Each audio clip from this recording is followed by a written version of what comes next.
The rain had been falling for hours, the kind that soaks through your clothes and settles deep into your bones.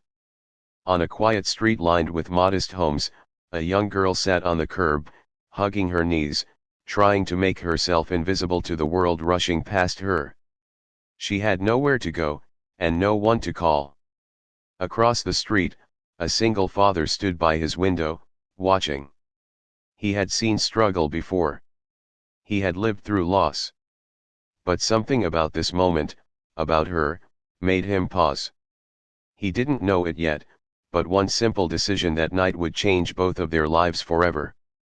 Before we begin, if stories like this touch your heart, don't forget to like, subscribe, and share your thoughts in the comments.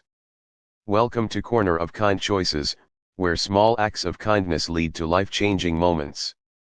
Mark Johnson was a 38-year-old single dad raising his 10-year-old son, Ethan. Life hadn't been easy since his wife passed away 5 years earlier. Between working long hours as a mechanic and trying to be both mom and dad, Mark often felt stretched thin. But one thing he never lost was his belief in doing the right thing even when it was hard. That night, he had just finished putting Ethan to bed when he noticed the girl outside. She couldn't have been older than 18. Her hoodie was drenched, her shoes muddy, and her face, tired in a way that spoke of more than just the rain. Mark hesitated. Maybe someone else will help her, he muttered to himself. But deep down, he knew that wasn't true. He grabbed his jacket, stepped outside, and walked slowly toward her. "Hey," he said gently, keeping his distance so he wouldn't scare her. "You okay?" The girl flinched slightly, then looked up. Her eyes were red, not just from the cold. "I'm fine," she said quickly, though her voice betrayed her. Mark nodded, recognizing that tone. It was the same one he used when people asked how he was doing after his wife died. "You don't look fine," he said calmly. "Do you have somewhere to go tonight?" She shook her head. For a moment, the world seemed to stand still. Cars passed. Rain continued to fall. And in that silence, Mark made a choice. "You can come in," he said. "Just for the night. It's warm. You can dry off, get something to eat." The girl hesitated, clearly unsure. "I have a son," Mark added quickly. "He's 10. It's just us. You'll be safe." After a long pause, she nodded. "Okay," she whispered. Her name was Lily. Inside the house, Mark handed her a towel and one of his old sweatshirts. Ethan peeked from the hallway, curious but quiet. "Who is she?" Ethan whispered. "Someone who needs help," Mark replied softly. Lily sat at the kitchen table, wrapping her hands around a mug of hot tea like it was the only thing keeping her grounded. Slowly, piece by piece, her story came out. She had aged out of the foster system just a few months earlier. No stable home. No family to fall back on. She had been couch surfing, working odd jobs, trying to stay afloat. But when the last place fell through, she ended up on the street. "I didn't think it would be this hard," she admitted, staring into her cup. "I thought once I turned 18, things would just get better." Mark didn't interrupt. He just listened. Because sometimes, that's the greatest kindness of all. The next morning, Lily tried to leave early. "I don't want to be a burden," she said. But Mark shook his head. "You're not a burden," he replied. "You're just in a tough spot. There's a difference." He offered her something unexpected. "Stay a few days," he said. "Get back on your feet. We'll figure something out." Lily wasn't used to people offering help without expecting something in return. But there was something about Mark, something steady, something real that made her believe him. So she stayed. Days turned into a week. Lily helped around the house, cooked meals, and even helped Ethan with his homework. At first, Ethan was shy. But kids have a way of sensing sincerity, and soon enough, he started opening up.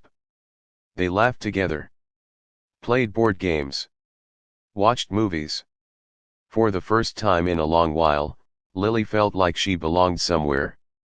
But Mark knew this couldn't be permanent. "You deserve your own life," he told her one evening. "Let's start building it." He helped her apply for jobs, drove her to interviews, and even connected her with a local community center that supported young adults transitioning out of foster care. It wasn't easy. There were rejections, setbacks, moments where Lily wanted to give up. "I'm not good enough," she said one night, tears streaming down her face. Mark looked at her firmly. "Don't let your past decide your future," he said. "You've already come this far. That means something." Finally, Lily got a job at a small cafe. It wasn't glamorous. The pay wasn't great. But it was a start. The day she got her first paycheck, she came home with a small cake. "What's this for?" Ethan asked. "It's a celebration," Lily said, smiling through tears. "For a new beginning." They sat around the table, laughing, sharing stories, and for a moment, everything felt right. A month later, Lily found a small apartment she could afford. The night before she moved out, she packed her few belongings quietly. "I don't know how to thank you," she said to Mark. He smiled. "You don't have to," he replied. "Just promise me one thing." "What's that?" "When you see someone else struggling, don't look away." Lily nodded. "I won't." Ethan ran up and hugged her tightly. "Are you coming back?" he asked. "Of course," she said, her voice breaking. "You're stuck with me now." Years passed. Life moved forward. One afternoon, Mark sat in the same living room, now a little older, a little quieter. Ethan was in high school.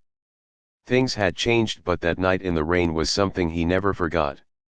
Then there was a knock on the door. When he opened it, he froze. It was Lily. But she wasn't the same scared girl anymore. She stood tall, confident, with a warm smile that carried strength and kindness. Behind her was a sign on a van that read, "Second Start Outreach, helping youth find their way home."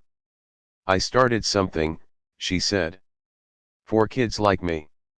Mark's eyes filled with emotion. "That's amazing," he said. "I couldn't have done it without you," she replied.